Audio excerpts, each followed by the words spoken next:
Good afternoon. My name is Emily Belanger with Louisiana State Bar Association. Welcome to our Law Talks virtual workshop series. Today's Law Talk is on disaster preparation and FEMA updates. We have attorney Stephen Reed with Southeast Louisiana Legal Services presenting on this important topic. Can you go to the next slide, please? Before we get started, I need to go over a few important reminders. First, this presentation is being live streamed. Questions will be taken at the end if time permits and answered live. If you're watching at a library, you may walk up to the computer to ask your question or submit your question to the library staff. If you're watching via Zoom, please use the Q&A function. And if you're watching via Facebook, please submit questions in the comment section. Please remember that all comments are public and visible during and after the presentation. Finally, please keep your questions general and not case specific. The attorney can provide information about the law and legal processes, but cannot provide advice on individual cases. Please go to the next slide. Thank you. Please note that the information provided in this presentation is not intended to constitute legal advice. Instead, all information, content, and materials are for general informational purposes only. No viewer of this video should act or refrain from acting based on information provided in this presentation without first seeking legal advice from counsel in the relevant jurisdiction. If you need assistance finding legal help in Louisiana, please go to Louisiana Civil Legal Navigator. The link is listed in the materials. The LSBA's inclusion of a program is not to be deemed a statement or an endorsement of the views expressed therein by the LSBA or any member of the LSBA.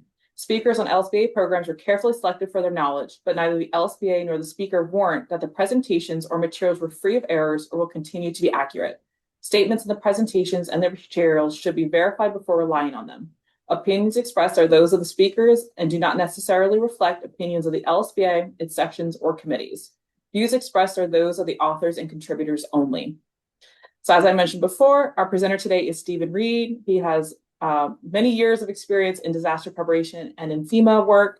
And here he is. Thank you so much for being here, Stephen. Absolutely. Thank you for having me.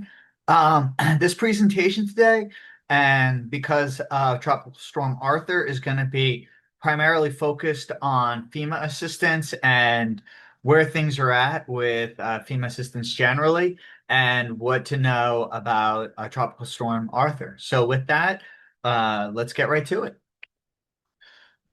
So when is FEMA going to be available? Individual assistance, meaning assistance for homeowners, is going to be available when the president declares a major disaster and approves individual assistance. And that is on a parish by parish basis. FEMA activates registration for applicants. For applications for survivors. You can apply for benefits at that time. So this is, I apologize, just say Tropical Storm Arthur. It's been approved for 4 parishes right now as of July 8th. That is, as you can see, these 4 parishes here. The list may grow. To apply for FEMA, these are the primary ways. You can call still. You can go in person to what's called the Disaster Recovery Center, or DRC for short, or you can apply online at disasterassistance.gov. At a disaster relief center, if you do go in person, you can do any of the following. You can apply for FEMA, you can submit documents, you can talk directly to FEMA representatives to address any particulars that are unique to your situation. You can apply also for an SBA loan, and you can sign and submit documents with the SBA officials right there. And you can sometimes connect with other service providers there as well. There's a link in our materials, which will be shared after the program, to find the DRCs if they do add. As of yesterday, they had added additional DRCs, and I included their information in this presentation. I'm just going to pause a moment in case anybody needs to write down the addresses or information. But as you can see, they're not open every day, and the hours really vary based on the location. So I'm going to go on to the next. These are for these 2 parishes, and then for these 2 parishes.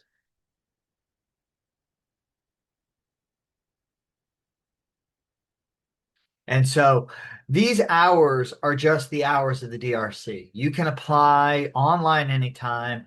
And I'm not exactly certain off the top of my head of the call hours, but when you call, the automated system would guide you.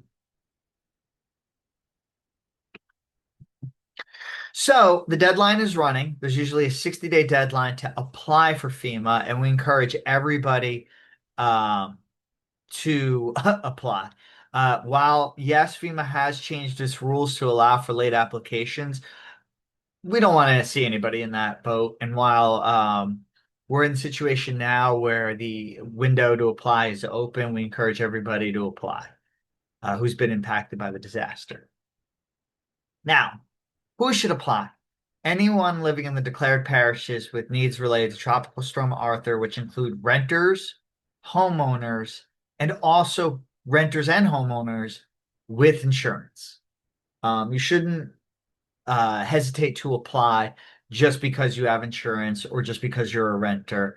A lot of times people believe FEMA is only for homeowners without insurance, but they have expanded over the years the criteria. And these are all the different types of assistance available to both homeowners and renters, um, except for probably housing repair assistance. That's pretty narrowly to homeowners. But they break them into categories called housing assistance and other needs assistance. Um, Housing assistance includes home repair assistance, but it also includes um, temporary housing assistance. So if you're relocated, other needs assistance includes personal property, cleaning and sanitation, transportation, related medical and dental expenses from a disaster, funeral and burial expenses related to a disaster, childcare, moving and storage, and what's called serious need assistance, which is basically a cash payment and displacement assistance. And we'll get into some of the weeds on what these benefits entail. But I want to highlight this just to show that there are a range of assistance provided, not just simply to repair a home. So I want to focus on renters because I think a lot of time renters don't believe that they're eligible for FEMA. Um, so before the disaster, which obviously the disaster's already passed for Tropical Storm Arthur, but we are at the beginning of the hurricane season, and unfortunately, there's the possibility that another part of the state could be impacted by another disaster. Tips before the disaster. Try and gather all your documents if possible. That would be your lease, your utility bills that show where you live, bills, things of that nature. Try to keep them safe and take pictures wherever possible.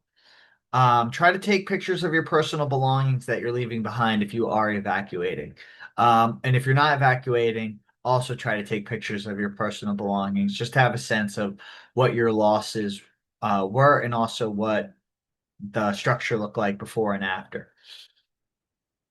Um, Try to show both the item in the room if possible. If you have a computer, for example, that you're taking a picture of, you can take a close-up picture of that computer, but it's good to have it, say, in the room where you're taking the picture. After the disaster, if you evacuate, again, try to keep records of everything. Your costs for food, gas, hotels, motels, personal items, etc. Everything that's related to the evacuation or relocation. Afterwards, if you can come back, try to take pictures of all the damage to the place. Register with FEMA as soon as possible, which I've already said several times in the course of this presentation. And also, this is important. You may not think about it, but if your work is closed temporarily, try to keep records of that as well. Even if it's done really informally, try to maybe text your boss or something along that nature to say, yeah, we were closed because of the storm or a disaster. These are some of the common issues that can come up, and here's ways to troubleshoot them. Somebody says somebody's already applied at your address. One of the reasons could be that there's just multiple units and FEMA doesn't realize. You could be renting a portion of the house. Could be different reasons, but because of that, you need to demonstrate the nature of the property to FEMA, say, actually, I live in the back, or I live here, et cetera, or actually, this is a big complex, or whatever the nature of it is. Uh, this might be a situation where it's worth going to one of these disaster relief centers while they're open. That way, you can really sit down with a representative face to face and show them physically what it looks like. Someone in your household already applied. That does happen. If you live in a situation or maybe you have roommates, one roommate already applied for FEMA at the address, that could be a common reason that we've seen while you may be being told somebody already applied at your address. Could be that your landlord claimed to be living there at the time of the storm. You would need to again go to FEMA and prove that you were in fact the individual that was renting. You're going to definitely need to show your lease and probably also proof of payment. And I again would probably take advantage of the fact that you have a DRC open right now. If this is a situation happening with related to Tropical Storm Arthur, it's a way that you could talk directly to FEMA staff versus talking on a helpline. Another common issue is what happens if the lease ends because of the storm or it's terminated. Um, if you're displaced or you decide to terminate your lease because the home is damaged, will this affect your FEMA claim? It could.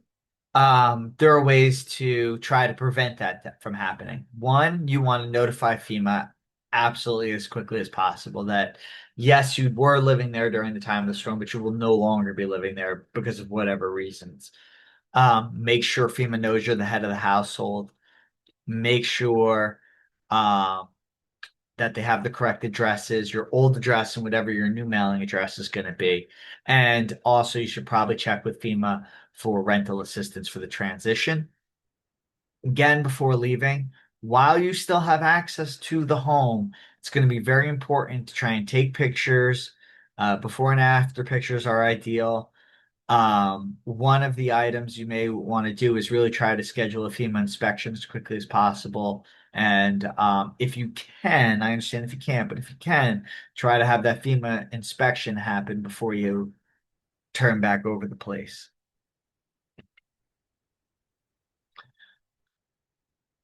This goes into some of the details. We're going to talk a lot about FEMA inspections, but just some things to keep in mind with a FEMA inspection. They may call you from an unknown or an unfamiliar number to schedule the inspector.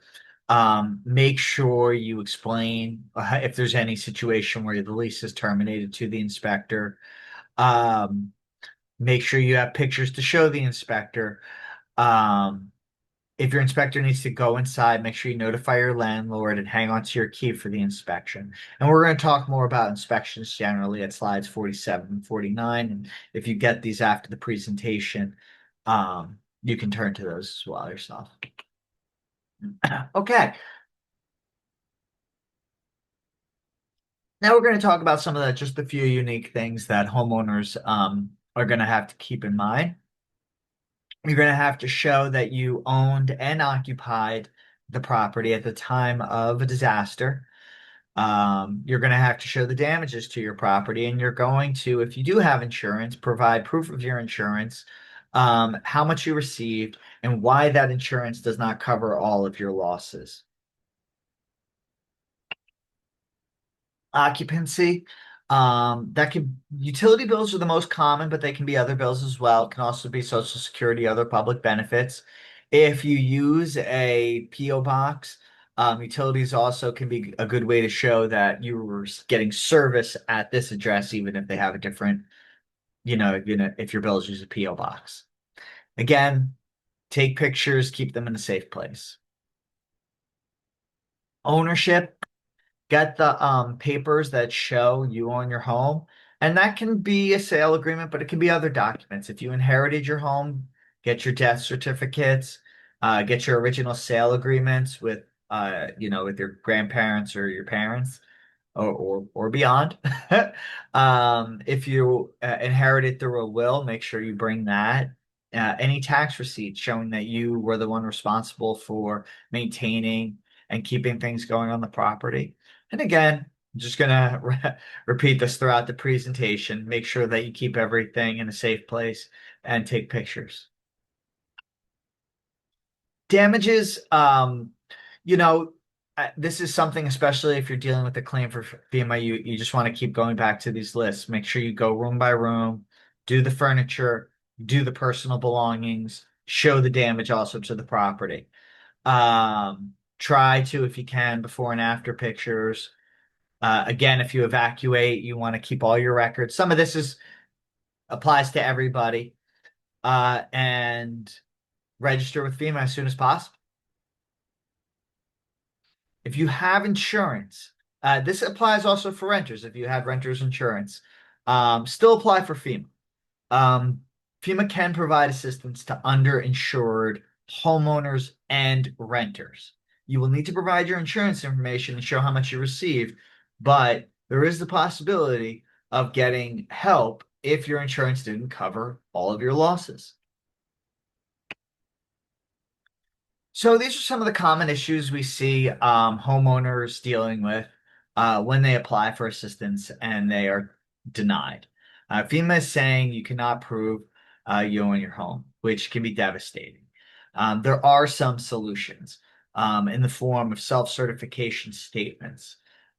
If you are living in heir property, which is property that you inherited from a family member, there's a statement that you can write up and provide to FEMA to say, I'm an owner as an heir, and I was living here at the time of the storm. The second situation where this is common is when people are living in mobile homes, especially if the mobile homes are very old and they don't have the title to the mobile home. You can also do one of these self-certification statements. Those self-certification statements also can work if you to show occupancy if you are in a mobile home or if you are living in air property. But again, you should also include any documentation that you do have to support your claim always. So don't just rely on a self-certification statement. Try to submit a utility bill, a tax bill, anything that can show you had an ownership stake and you were occupying at the time. Could also be a bill for a major repair if you replaced like the hot water heater or something. This is more for anybody going back and looking at the slides again. This is all the information that you have to put into that self-certification statement. I'm not going to bore everybody with reading this line by line. If you're in this situation, I would make a couple of general recommendations to anybody in this situation. One, uh, if you can, try to address this issue at a DRC and draft one of these documents at a DRC. Two, you could also try to get assistance, legal assistance, or any kind of assistance with completing one of these documents. There are nonprofits like myself that provide assistance, and that's one resource. And there's also some disaster case managers after a storm that can help with preparing these statements. But in short, it's a statement that you want to be able to write up. But um, going to a disaster relief center, if you do not have a lawyer or anybody assisting you, is probably one of the best ways to know that you're going to make the document correctly with the help of FEMA staff that can help you put it together. But here is the information that goes into it. This is for mobile home and travel trailers. Uh, just want to make sure that I'm using the broadest sense of a manufactured home. And again, here's all the gritty details of what goes into the self-certification statement. And I would again recommend probably getting help with this because it is complex and you want to make sure that you get everything in there.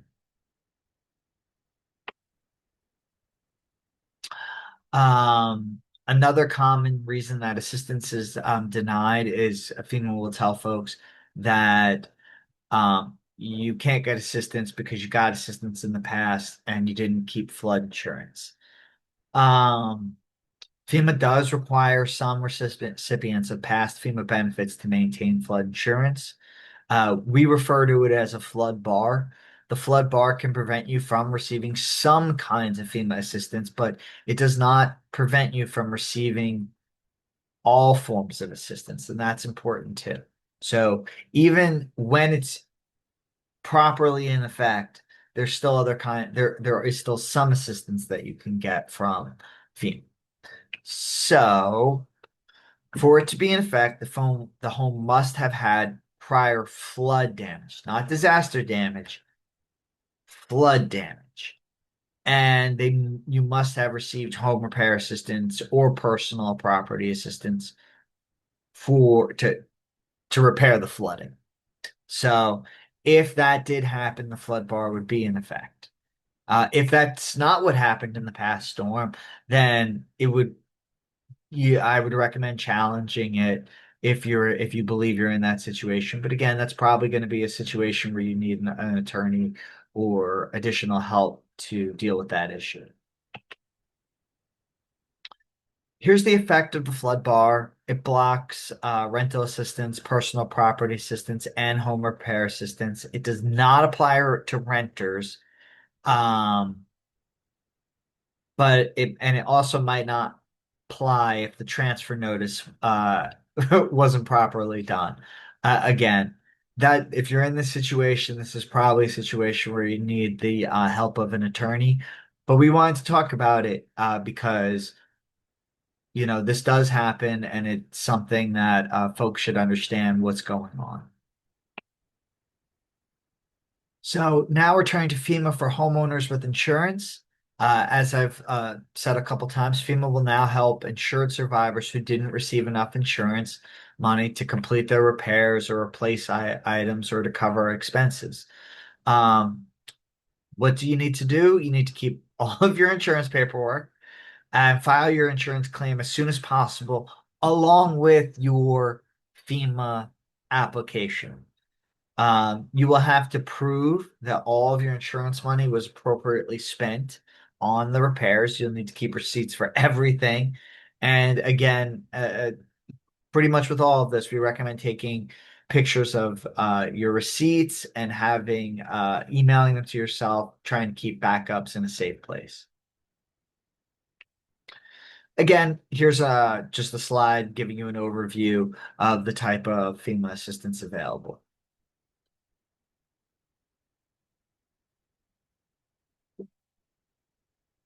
And so you can see, even when that flood bar is in effect, there's a lot of additional benefits you can still receive. Um, Under housing assistance, and now I'm going to drill down a little bit into um, what is actually involved in each of these benefits here. So we have temporary sheltering assistance. That can be hotel or motel assistance. It's a direct payment from FEMA to the hotel or motel. It's basically like a voucher program. It's short-term assistance initially is usually for 5 to 14 days, maybe 30, and it can be extended in 14-day intervals up to 6 months. Temporary housing units, that can be a mobile home. It could even be a military base or a cruise ship. It could be pretty dynamic. It's available if your home is destroyed or uninhabitable. Um, It's usually rental assistance cannot be used due to a housing shortage. So usually there's just not enough rental units. And it can last up to 18 months, but it can also be extended. And one of the good things is that it's not counted towards your FEMA max award cap. So any assistance like that you're receiving is not counted against you towards an award cap. Rental assistance, similar. That's 18 months, and it can be extended. And it covers rent and utilities like water, electricity. You will need to recertify for assistance every 2 to 3 months, and that could be a bit of a process. Um, to receive initial rental assistance, there has to be a declaration. You have to state the damage of the home, explain the need of the rental assistance, specifically state that you're willing to relocate and include a permanent housing plan. It can be a little arduous, and so I would definitely again recommend going into a disaster relief center to make sure that when you apply for rental assistance, you're giving FEMA everything it needs up front to make a decision.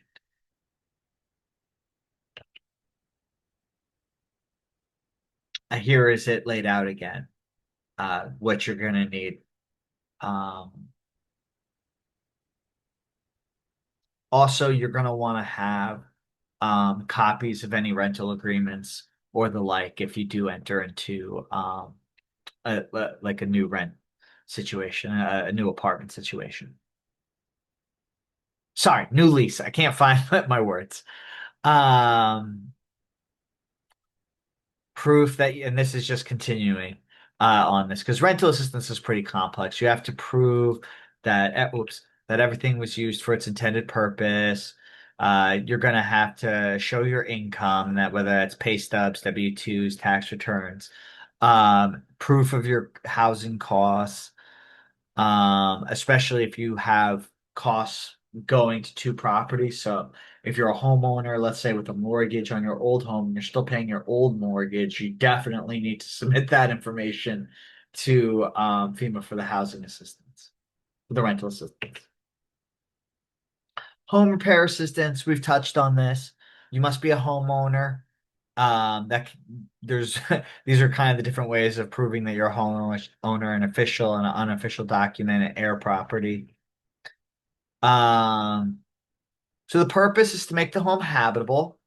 Um, they've kind of changed this, but now definition of uninhabitable is a building that's not safe or sanitary. Um, They're no longer in the past, if you've received FEMA assistance or if you have friends or family members that have received FEMA assistance and you're familiar, they have held pre-existing conditions against folks. And those policies have been changed so that now the purpose is really to make the home safe and sanitary, not just to just kind of figure out what exactly was caused by the storm versus what was not. Um, you can combine home repair assistance with an SBA loan. Um, that usually needs to be approved by a regional administrator, but it's possible. Let's see. And one of the things, unfortunately, is that the FEMA maximums, what they pay out for home repair assistance, is just not enough money to truly replace a home, even if you receive the absolute amount of FEMA home repair assistance. It's just not going to be enough to fully replace a completely damaged home, and in many ways, is not enough to make major repairs. Um, and that's one of the other things that is a limitation with FEMA. Um, and so that I just want to be clear-eyed about that. There are going to be situations where you're going to get the max from FEMA, and it's just not going to be enough. Serious needs assistance, that's the first of the what falls under that other needs assistance. I'm just going to go back a few slides to show the big group and where we're at. We're now on the other side where of those items.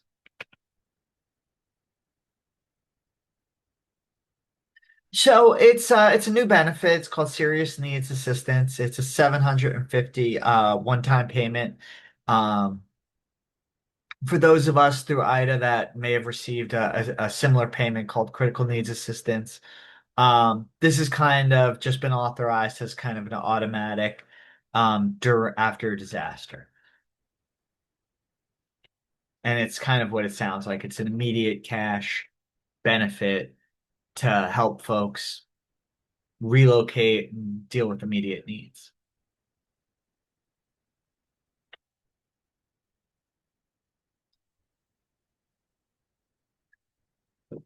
Displacement assistance is kind of a similar benefit. It's a one-time payment, and it's intended just to provide up to 2 weeks of temporary lodging, be it at a hotel, friends, family members, anywhere. It's meant to be very short term, and help while initial repairs are sorted out. You can still, this is very important. One doesn't replace another. You can still seek rental assistance and other kinds of housing assistance. And again, this is not something where just because you have insurance doesn't mean you cannot take advantage of this. You will have additional documents that you have to show, that your insurance isn't providing you with that or that they're not providing you with enough assistance. But again, the door is not closed anymore. Transportation assistance, and that is if your vehicle was damaged in a disaster. Those could be vans, trucks, SUVs, cars. It has to be registered with the state and insured. Um, and it can be owned or leased by an applicant or a co-applicant. So somebody in your household. Doesn't have to be the head of the household. Appliances are part of personal property assistance, and this can include standard household appliances such as a refrigerator, washing machine. Um, it's going to be based though on the number and type of or assistance is based on the household size, not necessarily what's in the house. So generally each household gets one washer and dryer. If your home happens to have multiple washers and dryers, they're more than likely not going to provide assistance to replace those extra ones. Clothing, I always stress that clothing is another item that's often lost in storms and not accounted for. That can be pretty expensive, and you want to make sure this is something that is part of your FEMA inspection and noted as one of your losses. Same thing with room furnishing, go room by room. I think I've already said this several times in some of the other sections, but it's just worth beating the drum on. Make sure you go room by room, take pictures of everything, don't leave anything on the table. Essential tools. This is going to be different based on where you are in life. That could be school and book supplies. That could be uniforms. That could be computers. That can also be occupational tools, such as that could be anything from literal, let's say, a contractor's tools. That could be a computer for somebody that uses a computer for work.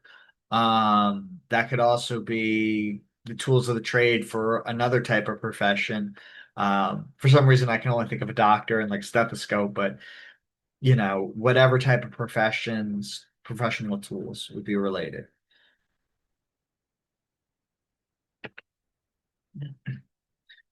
These are some additional benefits because, again, they might not come to mind as something FEMA would offer, but childcare, moving and storing expenses, and sometimes miscellaneous items like cleanup, generators sometimes are authorized, chainsaws are sometimes authorized. So another reason to apply for FEMA and keep an eye on what is happening once FEMA's authorized for a storm. So FEMA gave a presentation a couple years ago demonstrating what the application process actually looked like. And I copied their slides and added them to my presentation just to give folks an idea of what it actually looks like when you go to disasterassistance.gov. So here we go. Um, this is kind of literally what the website looks like. You enter your location, and you can just do it by state. It will bring up a disaster, and then it will ask you what you want to apply for. You have to create an online account if you're going to apply online this way. Um, and you do that through login.gov. It's a little bit different of a process if you've applied in the past. And this is the process for creating that online.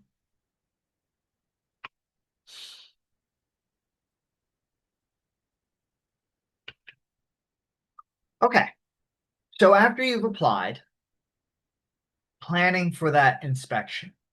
You want to, again, I feel like make a list, have documented, be ready to go when the inspector gets there to show them, uh, everything. A disaster notebook is a very good idea. You can have everything in one place, and write down everything as it goes. You can write down who you spoke with when, keep a log, and that way you can kind of track where things are at in one place. You're going to want to have IDs for all household members, um, proof of occupancy, and proof of ownership docs to show the inspector when they come. It's a good idea to have all that in hand and show them with your ID and whatever documents, especially if your situation is a little unique. If it's, hi, this is my grandma's house I'm living in. My grandmother's dead. My mom is dead. Here's my ID. Here's the sale. Here's my mom's death certificate. And here's my grandmother's death certificate. This is how I inherit the home. Show that to the inspector. You're probably going to want to have pictures of all of that, lay it out, and that way, hopefully, the inspector will look at the documents and say, yes, I can see that they're the owner. And the same thing with occupancy. Here's my utility bill. Here's my proof that I live here. You this is going to be a stressful time. You're going to want to answer all of those, um, numbers you don't know or unlisted numbers, unfortunately, to see if it is a FEMA inspector. Um, and if possible, try to be present yourself or have some household member present for the inspection.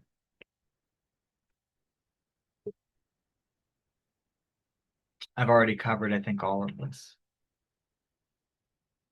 Just be ready and give them everything when they're there. Go room by room, document who the inspector is, when they came. This is very important too. Document how long they were there. If it was a 5-second inspection, make sure you have the time that they came, the time that they left. Exactly.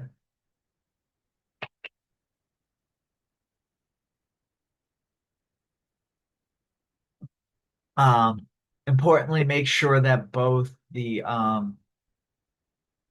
personal property and the home damage is being captured, not just one or the other. Again, document how long they were there.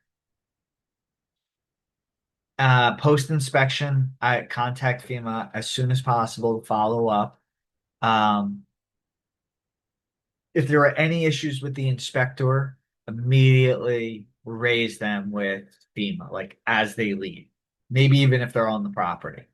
Um, the sooner the better because you're going to be wanting a new inspection to be performed immediately as soon as possible. Um, you can request a copy of the inspection report from FEMA. I'll be honest, they take their time getting that back. But I think it's good to ask for because it lets them know that you want to see what's being written. Uh, Call often. I know those wait times are brutal. I regularly call FEMA myself, and I block an hour or so every time I call.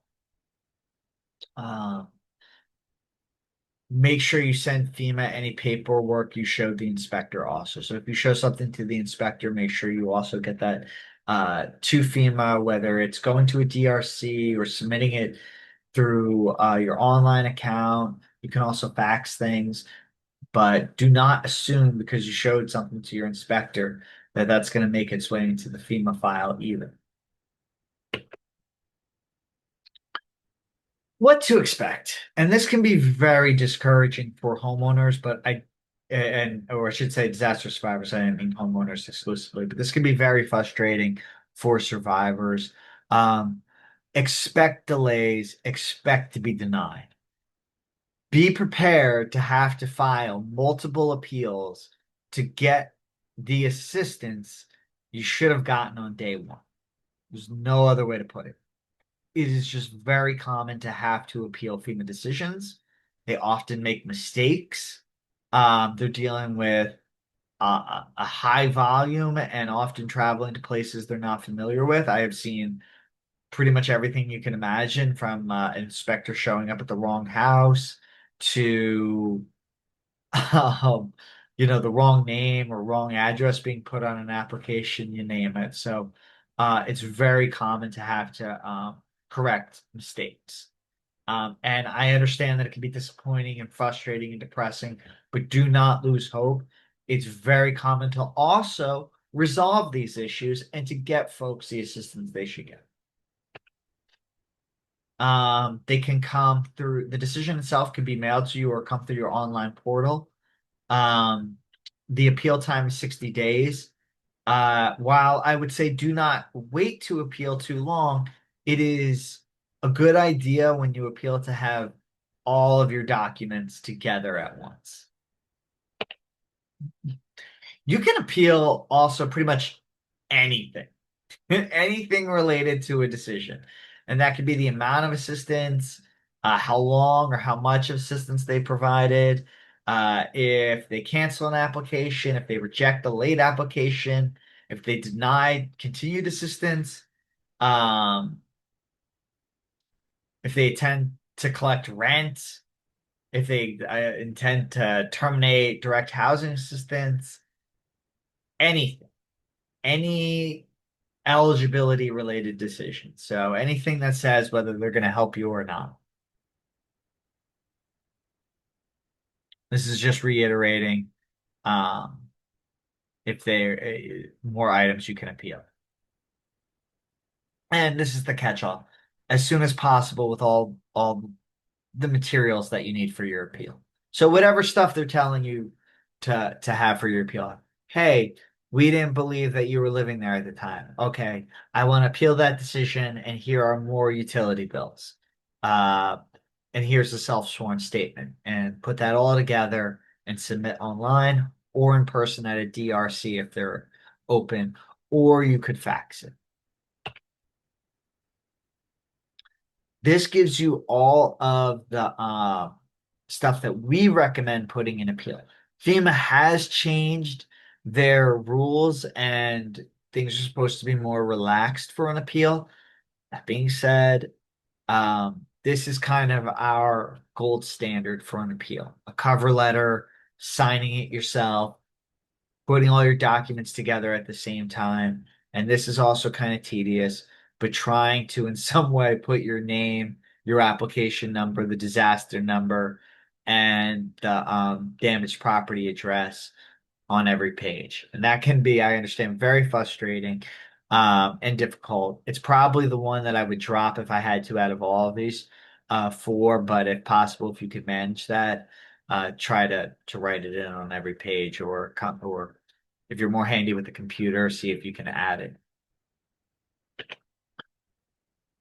Here's the ways to submit an appeal. You can go online through your portal. You can go by fax. You can go in person to a disaster relief center, and you can also mail it. Um,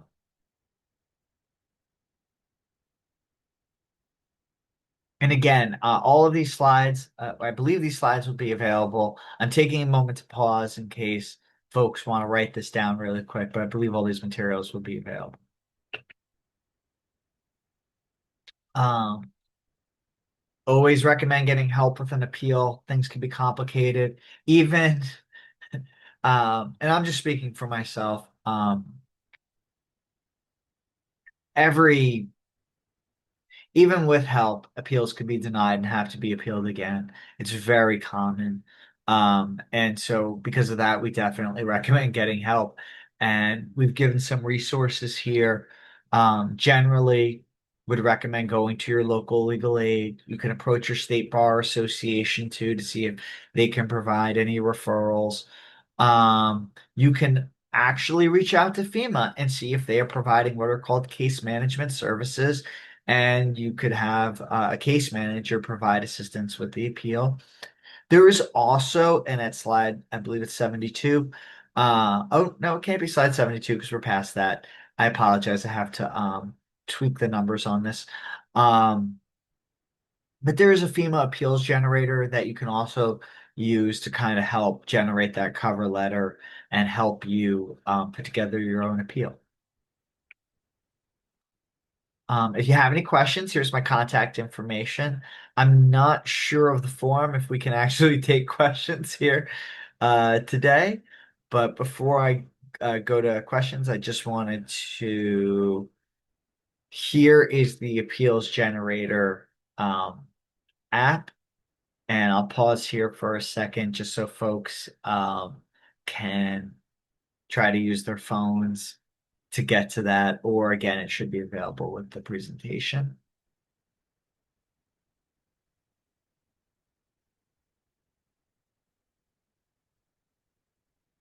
Okay, and this is also where you could go for legal referrals, and I'll pause here for just a second too.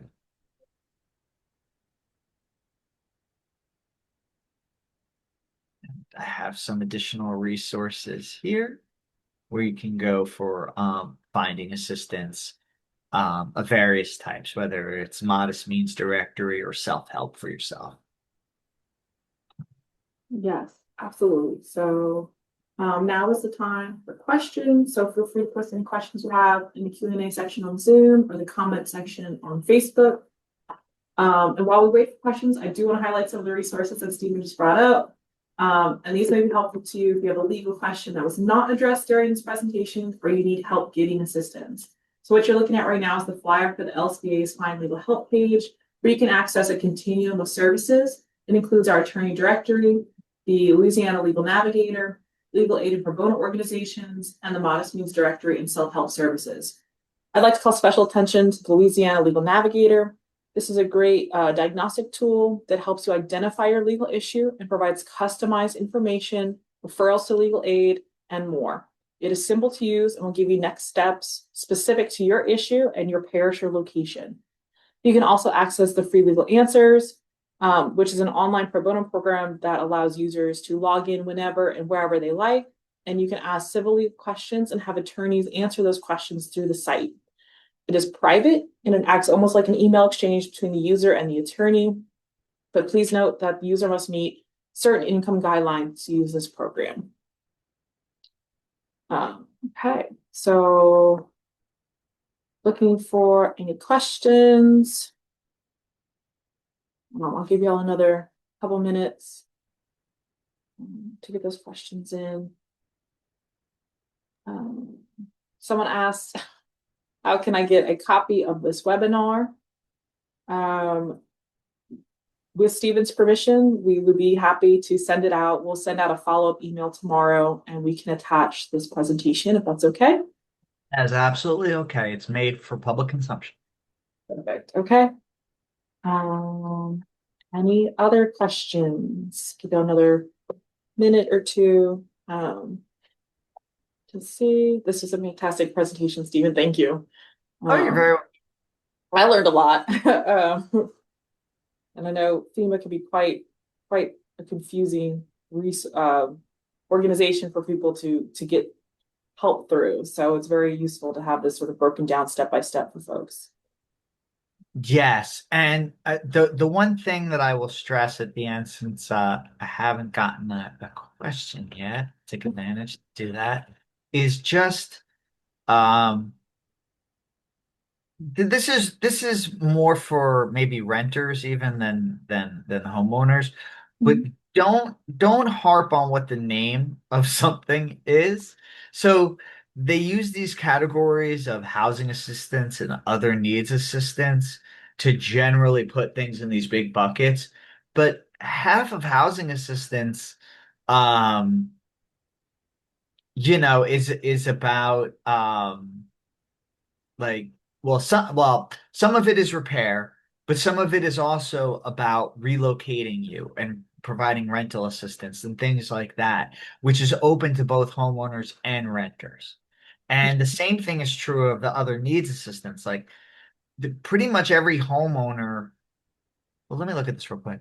I think both, yeah, all homeowners and all renters that are eligible, I'm pretty sure can get all of the other needs assistance. So don't get caught up on the name of things, and make sure that you really, capture your losses.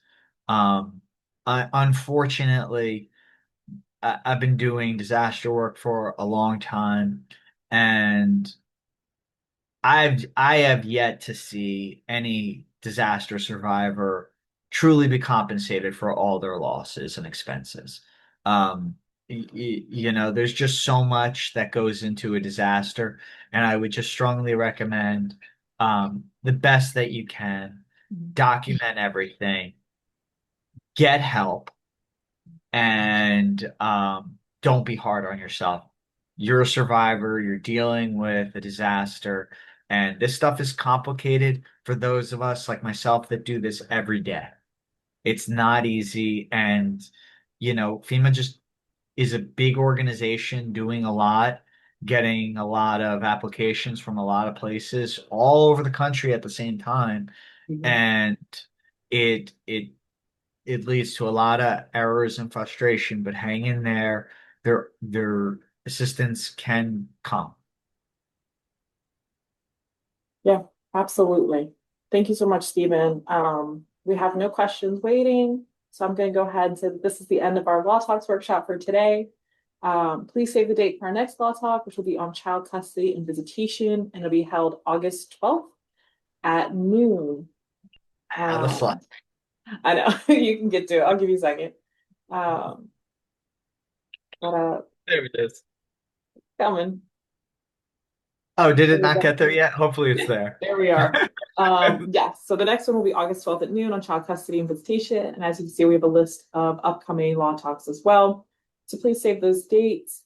Thank you all for being here. Thank you, Stephen, for presenting on this great topic. I hope you all have a wonderful rest of your day. Thank you so much for having me.